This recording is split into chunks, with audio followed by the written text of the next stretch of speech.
구약성경 이면에 있는 창세기 10장 26절에서 28절까지 말씀을 제가 봉독해 드리겠습니다. 하나님이 이르시되 우리의 형상을 따라 우리의 모양대로 우리가 사람을 만들고 그들로 바다의 물고기와 하늘의 새와 가축과 온 땅과 땅에 기는 모든 것을 다스리게 하자 하시고, 하나님이 자기 형상 곧 하나님의 형상대로 사람을 창조하시되 남자와 여자를 창조하시고, 하나님이 그들에게 복을 주시며 하나님이 그들에게 이르시되 생육하고 번성하여 땅에 충만하라, 땅을 정복하라, 바다의 물고기와 하늘의 새와 땅에 움직이는 모든 생물을 다스리라 하시니라. 아멘. 우리 옆 사람과 인사하겠습니다. 성도님, 말씀에 은혜 되세요. 말씀에 커다란 은혜가 되시기를 주의 이름으로 축원합니다. 여러분, 오늘 말씀에 보시면 하나님은 하나님의 형상을 따라서 하나님의 모양대로 사람을 만드셨습니다. 그리고 그 사람으로 하여금 모든 것을 다스리게 하셨습니다. 우리가 하나님의 형상을 따라서 하나님의 모양대로 지어졌다면 하나님의 모습을 우리에게서 찾을 수가 있습니다. 그러니까 우리가 우리 자신의 모습을 볼 때, 여러분 거울을 볼 때마다 하나님의 모습을 보셨으면 좋겠습니다. 그리고 우리 옆에 있는 성도님들을 볼 때마다 하나님을 보셨으면 좋겠습니다. 한번 지금 잠깐 보시겠어요? 옆에 있는 분들을 보시면서 하나님을 보셔야 됩니다. 그리고 모든 것을 다스리고는 위치에 우리가 있다라는 것을 우리가 아셨으면 좋겠습니다. 기억했으면 좋겠습니다. 여러분, 하나님의 근데 형상대로 창조되었다는 것이 과연 무슨 의미일까요? 어렴풋이는 우리가 아는데 오늘 이 시간에 다시 한번 이 말씀을 통해서 함께 살펴봤으면 좋겠어요. 여러분, 맥스 루케이드 목사님이 지은 너는 특별하단다라는 이 책을 혹시 읽어보신 분도 있을지 모르겠어요. 영상으로도 나와서 영상으로 보신 분들도 있을 겁니다. 이 이야기의 주인공은 이 펀치넬로라고 하는, 이름이 펀치넬로예요. 이 펀치넬로라고 하는 인형이에요. 인형. 작은 나무 인형이 이제 주인공인데요. 이 펀치넬로는 나무 조각가 엘리에 의해서 만들어졌습니다. 그러니까 이 엘리는 우리가 이 명칭에서도 보듯이 조각가이지만 사실은 하나님을 뜻한다는 것을 우리가 딱 알게 되죠. 그러니까 이게 나무 인형 이야기지만 우리 자신의 이야기라는 것을 알게 되죠. 이 펀치넬로는 인형 마을에 살게 돼요. 많은 인형들이 이제 사는 마을에 사는데, 이 인형들은 서로에게 어떤 스티커 같은 거를 붙여줘요. 별표랑 점표를 붙여주는데요. 별표는 어떻게 했을 때? 잘했다고 칭찬할 때, 그리고 점표는 못했다라고 하는 비난할 때 이렇게 이제 붙이는 평가입니다. 근데 펀치넬로는 자주 실수하고, 그리고 보기에도 너무나도 평범하고 조금 약간 못생긴 것 같아가지고 별표는 거의 받지 못하고 이 동그란 점표 모양만 잔뜩 받게 돼요. 그러니까 이거를 이 점표만 계속 받다 보니까 나는 가치가 별로 없는 존재구나, 나는 쓸모없는 존재구나, 이렇게 이제 생각을 하는 거죠. 그런데 어느 날 이 펀치넬로가 루시아라고 하는 그 여자 인형을 만나게 되는데, 그 인형은 자신과는 다른 점이 하나 있는 거예요. 그게 뭐냐면은 별표나 점표를 붙여도 그게 붙지를 않아요. 이 이야기에서 이게 굉장히 중요한 건데, 아니 다른 인형들은 다 붙이면 다 붙었는데 이 인형에게는 그걸 붙여도 붙여지지가 않는 거예요. 그러니까 다른 사람들의 칭찬과 비난이 이 인형에게는 그렇게 크게 영향을 미치지 못하고 있다는 거죠. 그래서 너무 놀라워가지고 이 루시아라고 하는 그 인형을 따라서 자신을 만든 그 엘리를, 자기의 창조자죠, 자기를 만들었으니까 그 조각가 엘리를 찾아가게 됩니다. 근데 그 엘리가 펀치넬로에게 이렇게 말을 해요. 나는 네가 어떤 점이나 별표를 받기 전에 이미 너를 사랑했단다. 그러니까 별표와 점표에 상관없이 나는 너를 만들었고 너는 특별하단다, 이렇게 말했다는 거예요.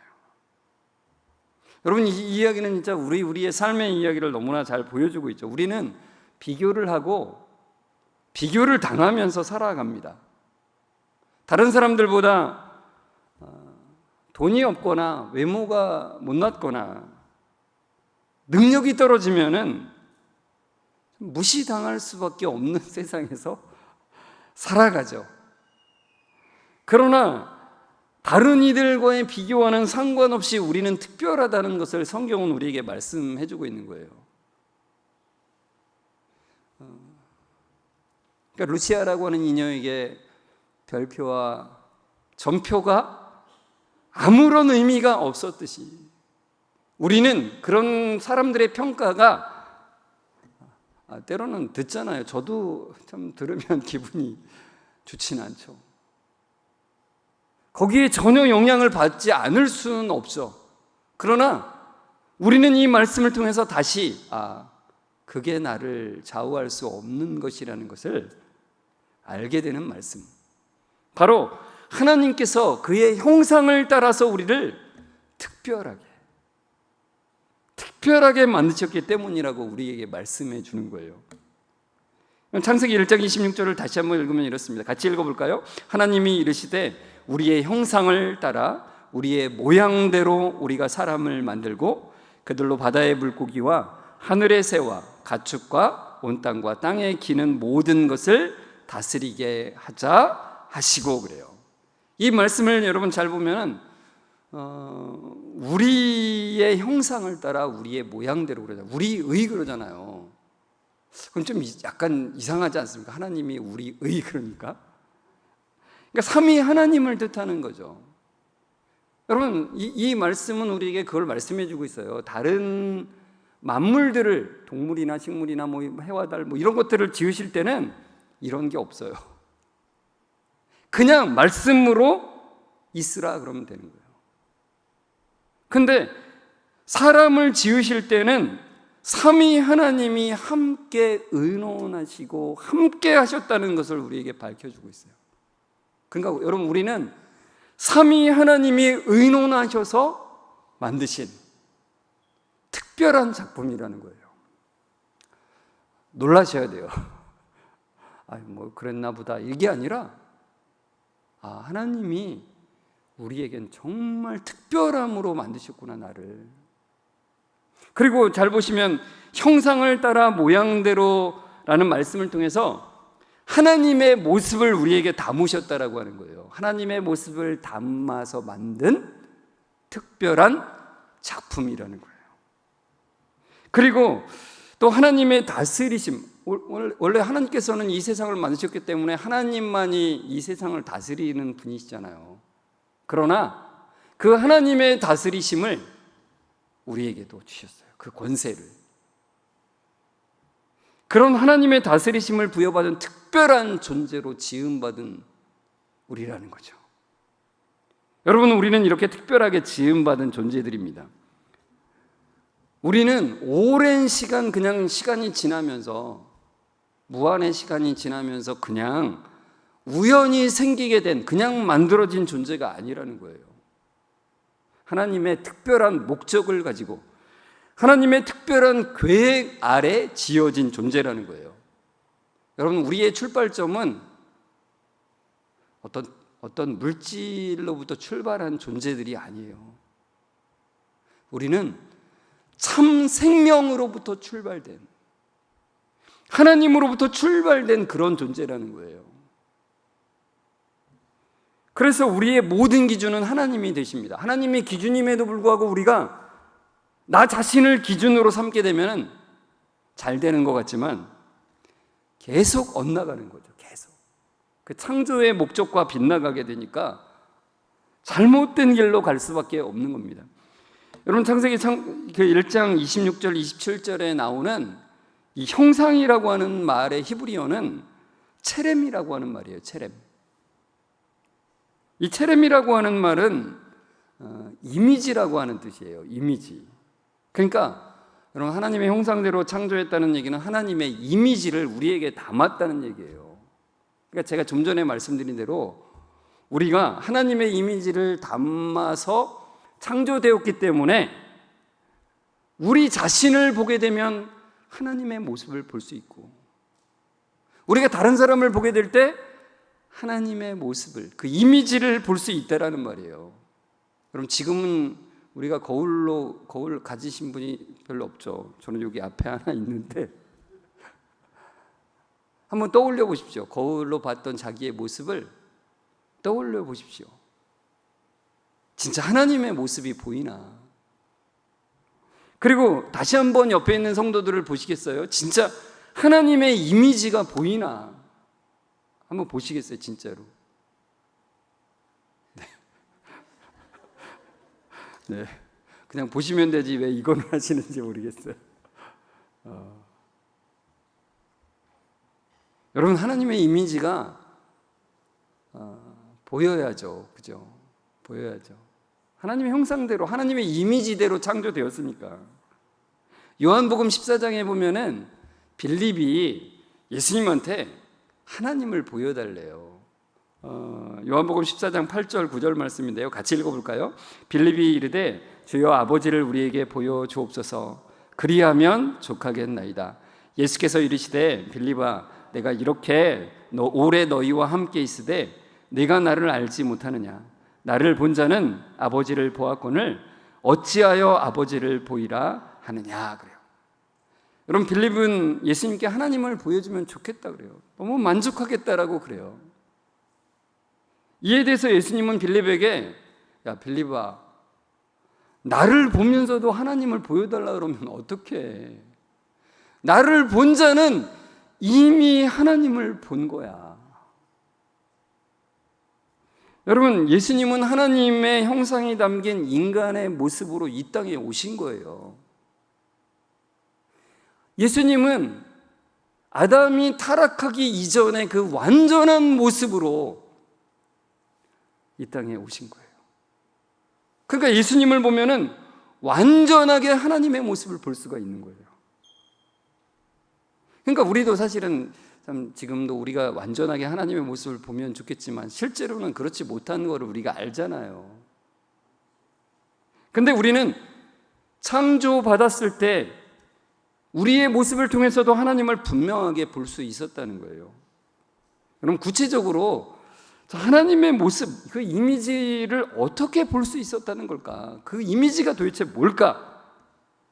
요한복음 17장 13절을 우리 같이 함께 읽었으면 좋겠어요. 같이 읽겠습니다. 지금 내가 아버지께로 가오니 내가 세상에서 이 말을 하옵는 것은 그들로 내 기쁨을 그들 안에 충만히 가지게 하려 함이니이다. 그래요. 예수님께서 십자가를 지시기 전에 성부 하나님께 기도하는 장면이에요. 근데 예수님께서 말씀하세요. 하나님께, 성부 하나님께, 내가 성부 하나님께 가는 것은, 이게 간다는 것은 무엇을 말하냐면 십자가를 지고 죽으시는 걸 말해요. 죽으시고 부활하시고 승천하시잖아요. 그러니까 여러분, 이 말씀을 잘 생각해 보면 그것을 알 수 있어요. 하나님의 백성들은 예수님께서 십자가에 죽으시고 부활하시고 승천하심을 통해서 이 말씀에 보면 그러잖아요. 그들로 내 기쁨을 그들 안에 충만히 가지게 하려 함이라. 예수님이 십자가를 지신 그 이유는 뭐라고요? 주님의 기쁨을 우리에게 충만케 하려 하심이라는 거예요. 그러니까 이 말은 다른 말로 말하자면 그런 겁니다. 창조하실 때 우리에게 주셨던 그 기쁨을 십자가를 통해서 다시 완전하게 회복시키기 위해서 하나님 아버지께 가신다라고 하는 표현인 거예요. 여러분, 하나님은 삼위 하나님의 그 놀라운 그 교제의 기쁨을 우리에게 주시고자 인간을 창조하셨다는 것, 예전에 제가 설교를 통해서 말씀드렸잖아요. 삼위 하나님 간에 그 온전한 그 교제의 기쁨, 그 충만함을 우리에게 쏟아 부어주시기 위해서. 그러니까 하나님께서 무슨 뭔가가 부족해서 인간을 지으신 것이 아니라, 이 세상을 부족해서 지으신 것이 아니라, 그 삼위 하나님의 그 교제의 놀라운 그 기쁨을 특별한 창조물을 통해서 부어주시고자 하신다는 것이요. 그러니까 하나님은 우리를 부려먹으시려고 지으신 것이 아니라, 예전에 그거 보여드렸잖아요. 어떤 우상들, 종교들에는 하나님이 인간을, 그러니까 신이 인간을 부려먹기 위해서 창조한 것처럼 묘사한다고요. 인간적인 생각인 거죠. 종교들에서는 그렇게 할지 모르지만 하나님은 그렇지 않으세요. 여러분, 이 말씀을 통해서 우리가 볼 수 있는 것은 그거예요. 그래서 하나님의 형상대로 창조하셨다는 것은 사랑하는 관계를 통해서 기쁨을 누리는 존재로 창조하셨다는 거예요. 그러니까 하나님의 그 교제의 기쁨, 그 사랑이 우리를 통해서 드러나게 하셨다는 거예요. 그게 사실 우리는 원래 모습은 그거죠. 창조할 때 모습은 하나님의 그 교제의 기쁨이 우리의 모습을 통해서 드러날 수밖에 없는, 사랑이 우리의 모습을 통해서 풍성하게 드러나는 그런 존재였다는 겁니다. 그러나 그 사랑과 기쁨이 뭘로 인해서요? 죄로 인해서 끊어지게 된 거죠. 그러니까 그 모습을 요한복음 2장에서 이제 우리에게 보여주는데, 요한복음 2장에 가나의 혼인잔치 장면이 나오잖아요. 요한복음 2장 2절과 3절 말씀 같이 읽어볼까요? 예수와 그 제자들도 혼례의 청함을 받았더니 포도주가 떨어진지라. 예수의 어머니가 예수에게 이르되 저들에게 포도주가 없다 하니. 그래요. 여러분, 우리가 이 장면 잘 알잖아요. 포도주가 잔치집에, 혼인 잔치집에 떨어졌는데 예수님이 그 물로 포도주를 만드심을 통해서 엄청난 위기 가운데 있었던 이 당시에는요, 혼례를 하는 집에서 포도주가 떨어지면은 모욕을 당했다고 고소를 당하기도 했다는 거예요. 그만큼 이 잔치집에서 이 포도주가 떨어지는 것은 굉장한 일이었던 거예요. 그래서 예수님이 이 잔치를 하는 집을 위기에서 구해주신 사건이구나, 이렇게 보시면 안 돼요. 물론 그것도 있지만 예수님이 이것을 통해서 우리에게 보여주시는 것은 무엇이냐면은, 잔치자리는 있는데 진짜 기쁨이 사라진 인간의 모습을 우리에게 보여주고 있다는 거예요. 인간의 실상은 기쁨의 포도주가 떨어진 잔치자리라는 거예요. 그러나 주님께서 이것을 회복시키신다는 것이죠. 여러분, 우리는 하나님의 기쁨을 위해서 하나님의 형상대로 지음을 받은 자들입니다. 그러나 죄로 말미암아서 그 기쁨을 잃어버린 거죠. 그 모습은 가지고 있는데 진짜 기쁨은 잃어버린 상태. 그러니까 진짜 기쁨을 잃어버렸기 때문에 하나님의 형상이 아니라 다른 것을 닮아가는 존재가 되어버렸다는 거예요. 다른 것을 닮아가는 존재. 그러니까 하나님의 형상이 보이는 게 아니라 다른 것이 보이는 존재들이 되었다는 거죠. 그걸 시편 135편 15절에서 18절에 우리에게 보여주고 있는데 같이 읽어볼까요? 열국의 우상은 은금이요 사람의 손으로 만든 것이라. 입이 있어도 말하지 못하며 눈이 있어도 보지 못하며 귀가 있어도 듣지 못하며 그들의 입에는 아무 호흡도 없나니 그것을 만든 자와 그것을 의지하는 자가 다 그것과 같으리로다. 그래요. 그러니까 하나님의 형상으로 지음을 받았는데 더 이상 하나님의 사랑과 기쁨이 없자, 그러니까 기능할 수 있는 틀은 남아 있는데, 그러니까 우리의 몸은 그거죠. 죄로 물들어져 있을 때는 기능할 수 있는 틀만 남아있는 거예요. 근데 진짜 기쁨이 없으니까 다른 것을 통해서 그 기쁨을 채우려고 하죠. 그래서 그 다른 기쁨을 향해서 나아가는 거예요. 우상을 섬기는 거죠. 뭐 돈이라고 하는 우상을 섬길 수도 있고, 사람의 인정이라고 하는 그 우상을 섬길 수도 있고, 진짜 종교라고 하는 우상을 섬길 수도 있어요. 거기서 기쁨과 만족을 얻고자 하는 거죠. 그런데 여러분, 이 시편 135편이 우리에게 참 너무나도 적나라하게 우리의 모습을 보여주는데, 그렇게 하는 자들의 실제 모습이 뭐냐면 그 우상을 닮아가는 자라는 거예요. 닮아가는 자. 그러니까 여기 이렇게 돼 있잖아요. 그것을 만든 자와 그것을 의지하는 자가 무엇과 같다고요? 다 그것과 같으리로다 그래요. 그러니까 여러분, 그래서 제가 아까 거울을 보면서 내게 하나님이 보여야 된다 그랬잖아요.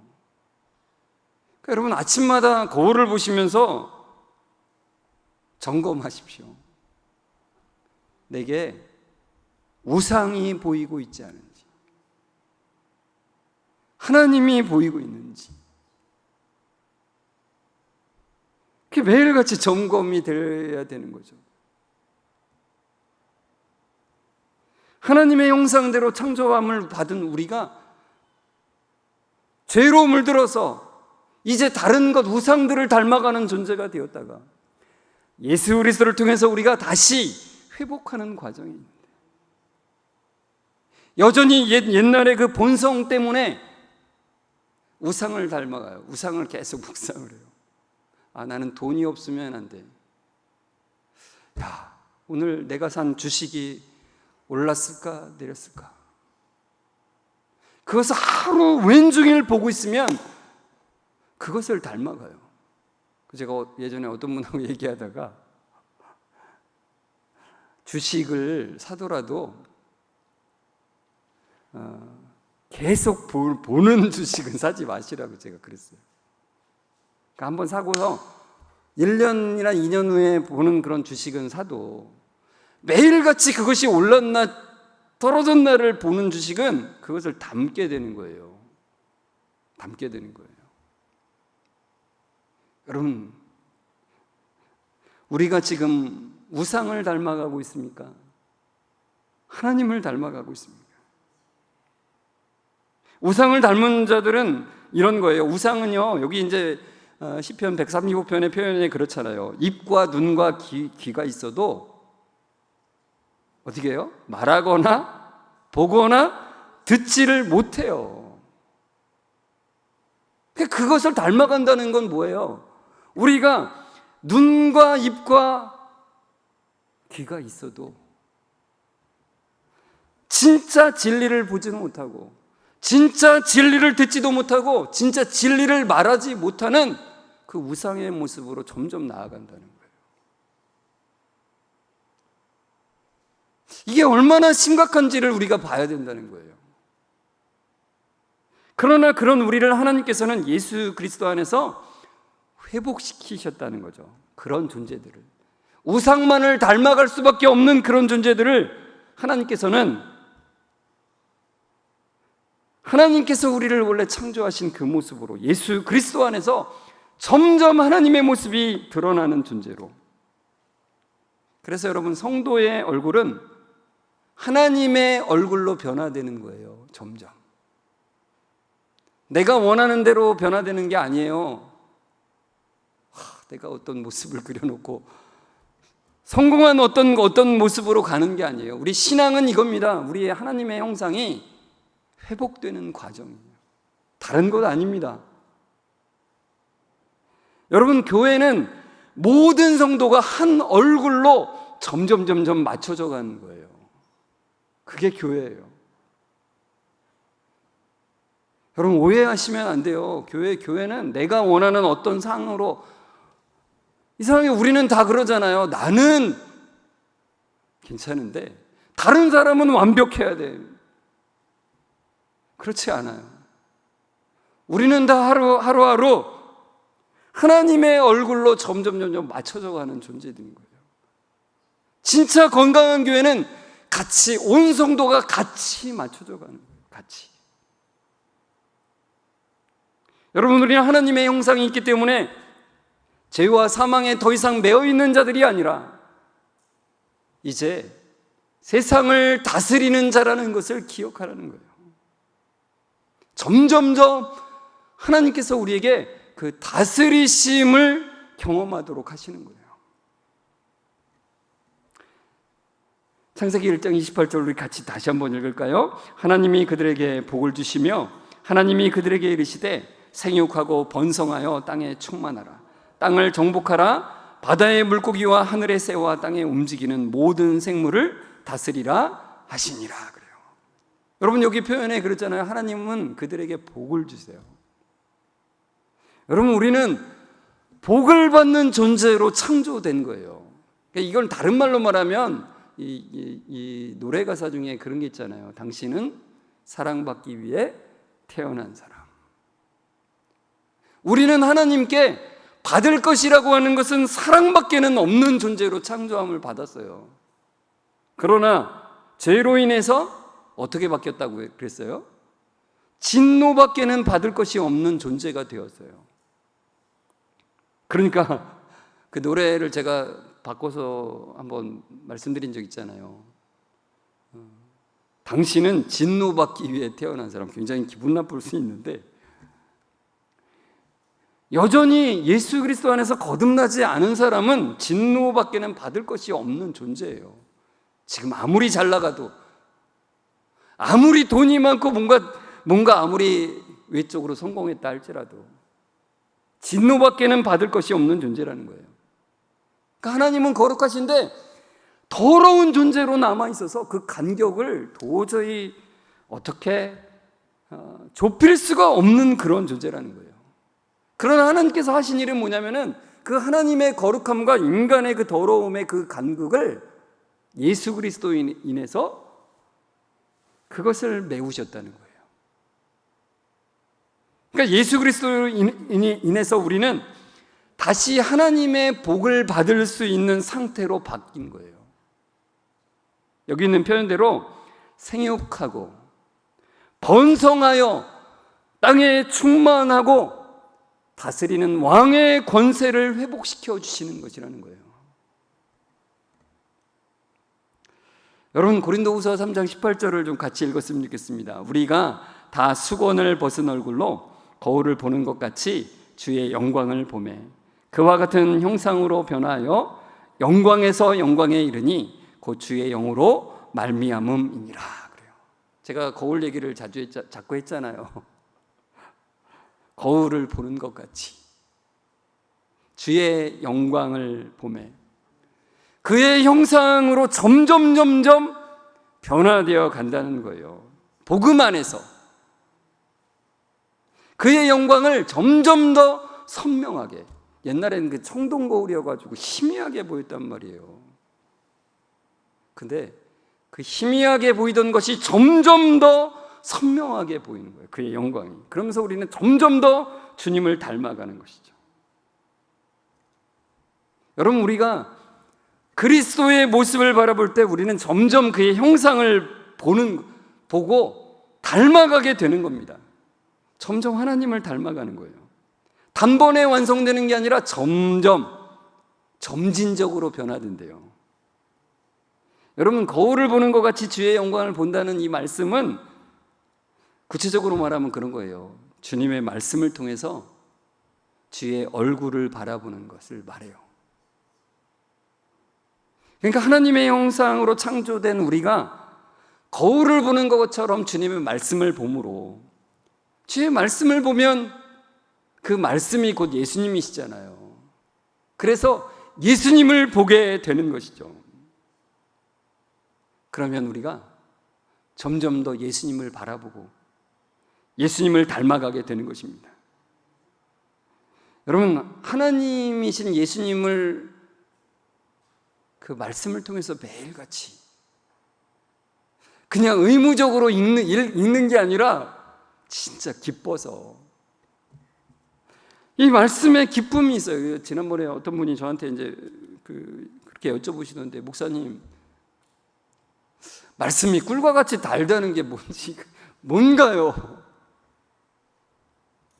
그래서 제가 그런 말씀을 드렸어요. 여러분, 이 말씀을 알아가는 기쁨이요. 연애할 때 그러잖아요. 내가 누군가를 사랑하게 되면은 그 사람을 아는 게 기쁨이잖아요. 하루하루 저도 이 말씀을 볼 때마다 이런 말씀이 있었네. 이런 비밀이 숨겨져 있었네를 아는 그 기쁨은 여러분, 세상에 어떤 기쁨보다 이런 기쁨이 있어요. 진짜 꿀보다 달다는 게 이런 거죠.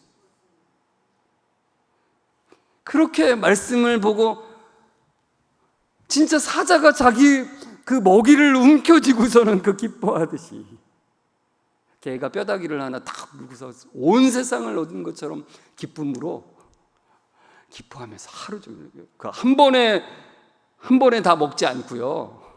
너무 아까워서 하루 종일 그것을 먹듯이, 여러분, 우리 안에 그 말씀을 너무너무 좋아해서 그 말씀을 보는 것이 회복되기를 원합니다.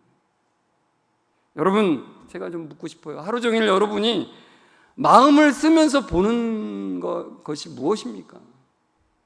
여러분, 핸드폰을 보시면서 진짜 아까 제가 말씀드렸듯이 투자한 돈이 내가 올랐나 안 올랐나를 하루 종일 보고 계십니까? 또는 짜릿함을 주는, 재미를 주는 게임들을 하고 계십니까? 또는 무한한 재미를 제공한다는 쇼츠로다 요즘에 유튜브를 그냥 계속 보면 계속 즐겁게 해주는 그것이 우리에게 주어질 때, 그럼 그것을 하루 종일 보십니까? 여러분, 사람은 관심을 가지고 보는 그것을 닮아가게 되어 있습니다. 다시 한번요. 사람은 관심을 가지고 보는 그것을 닮아가게 돼 있어요. 여러분, 헛된 우상들을 닮지 아니하고 영광의 주님, 그 말씀을 바라봄을 통해서 하나님의 형상이 회복되는 그 놀라운 은혜를 날마다 누리시는 여러분들 되시길 주의 이름으로 축원합니다. 우리 함께 말씀을 생각하면서 찬송가 214장 2절을 우리 함께 찬송했으면 좋겠습니다. 가사가 이렇게 돼 있어요. 큰 죄에 빠져 영죽을 날 위해 피 흘리셨으니 주 형상대로 빚으사 날 받아 주소서. 주님께서 십자가를 지으신 이유가 이겁니다. 주님의 형상을 회복시키심, 주님의 그 사랑과 기쁨을 우리 가운데서 회복시키시는 것이에요. 주님의 형상대로 나를 빚어 주옵소서. 주님을 날마다 닮아가는 자 될 수 있도록 주의 말씀 가운데 기쁨으로, 은혜로 그 말씀 가운데 나아갈 수 있도록 붙잡아 주십시오라고 간절히 사모하는 마음으로 이 시간 일어나서 우리 함께 찬송했으면 좋겠습니다.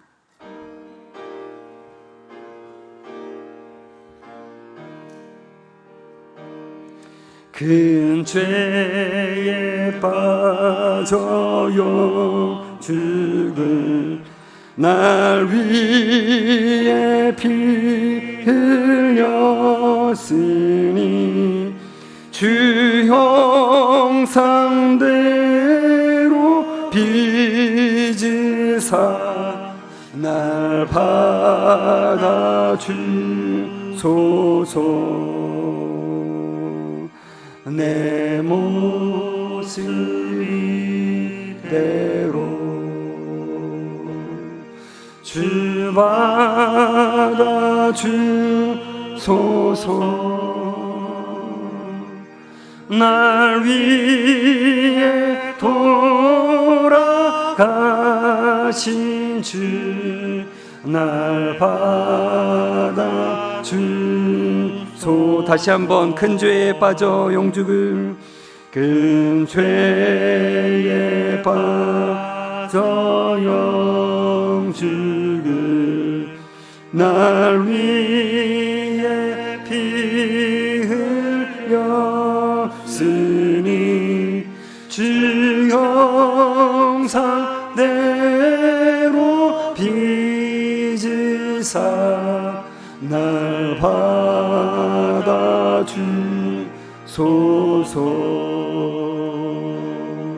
내 모습 이대로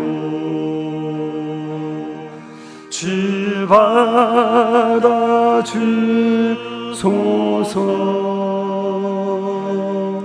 날 위해 돌아가신 주 날 받아주소서.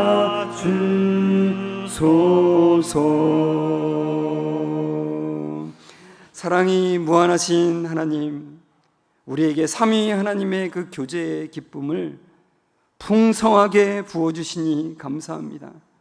하나님의 형상으로 창조하시고 다스림의 권세를 주시니 감사합니다. 죄로 말미암아 끊어진 것들을 예수 그리스도를 통해 회복해 하시니 감사합니다. 여전히 죄의 본성으로 인해서 다른 것을 바라볼 때가 많습니다. 하나님을 닮아가기보다 다른 것들을 닮아감이 얼마나 심각한 일인지 주님 깨닫게 하여 주시고, 매일매일 말씀을 통해서 하나님을 닮아가는 은혜를 허락해 주옵소서. 말씀으로 예수님을 보게 하시고 예수님을 통해서 하나님을 보는 은혜를 주옵소서. 우리 성도님들 한 주간 더욱더욱 하나님의 형상대로 창조됨의 의미를 새기게 하시고 그 놀라운 기쁨을 사모하며 살아가는 은혜를 허락해 주옵소서.